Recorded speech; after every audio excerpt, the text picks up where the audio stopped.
ত্রয়োদশ জাতীয় নির্বাচন বানচালের সর্বোচ্চ চেষ্টা হবে, কিন্তু যত বাধাই আসুক নির্বাচন হবে 2026-এর ফেব্রুয়ারিতে। কথা বলেছেন প্রধান উপদেষ্টা ডক্টর মোহাম্মদ ইউনূস। যমুনায় 7টি রাজনৈতিক দল ও সংগঠনের সাথে বৈঠকে এসব কথা বলেন প্রধান উপদেষ্টা। পরে গণমাধ্যমে এসব কথা জানান তার প্রেস সচিব। মঙ্গলবার বিকেলে নাগরিক ঐক্য, গণসংহতি আন্দোলন, এবি পার্টি, গণ অধিকার পরিষদ, এলডিপি, ইসলামী আন্দোলন বাংলাদেশ, জাতীয় গণফ্রন্ট ও হেফাজতে ইসলামের সঙ্গে বৈঠক করেন প্রধান উপদেষ্টা। 2 ঘণ্টার বৈঠক শেষে গণমাধ্যমের সামনে কথা বলেন রাজনৈতিক দলের নেতারা। পিআর পদ্ধতিতে নির্বাচনের দাবি জানায় ইসলামী আন্দোলন, যদিও লিবারেল ডেমোক্রেট পার্টি এর বিপক্ষে মত দেয়। জেলাও সেই কত করে নির্বাচনের মাধ্যমে দেশ জাতির কোনো প্রত্যাশা পূরণ হবে না।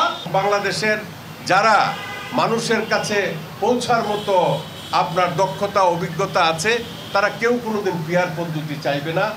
শাপলা চত্বরে হত্যার বিষয়টি জুলাই সনদে অন্তর্ভুক্ত করার দাবি জানায় হেফাজতে ইসলাম। ইলেকট্রা এয়ার কন্ডিশনার কম বিদ্যুৎ খরচে দেবে অধিক শীতলতা, আর সেভিংসও হয়ে যাবে। তাই 2013 সালের শাপলা চত্বরে যে গণহত্যা চালিয়েছে, ইতিহাসে যে বর্বরতম হত্যাকাণ্ড হয়েছে, এটা জুলাই সনদে রাখার জন্য আমরা দাবি করেছি। দেশের আইন শৃঙ্খলার পরিস্থিতির অবনতির বিষয়টি তুলে ধরে গণসংহতি ও গণ অধিকার পরিষদ এবং এবি পার্টি। অন্তর্বর্তী সরকার যেভাবে রাষ্ট্র পরিচালনা করছে, রাষ্ট্রীয় প্রতিষ্ঠানগুলো পুনর্গঠনের যে কর্তব্য তাদের সামনে ছিল, সেই পুনর্গঠন যথার্থ হয়নি। যারা মূল অপরাধী তারা বের হয়ে আসে, তাদের যথাযথ শাস্তির ব্যবস্থা করতে পারে, সেই উদ্যোগ সরকারের পক্ষ থেকে নেওয়া হবে।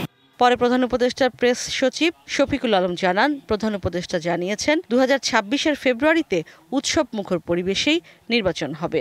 এবারে নির্বাচন অনন্য নির্বাচন, এটা অন্তর্বর্তীকালীন সরকারের নির্বাচন নয়, এটা এই দেশের সকল মানুষের, সকল রাজনৈতিক দলের নির্বাচন। এই নির্বাচনে অন্য কোনো দেশের ধাবা মারার কোনো সুযোগ যেন না থাকে।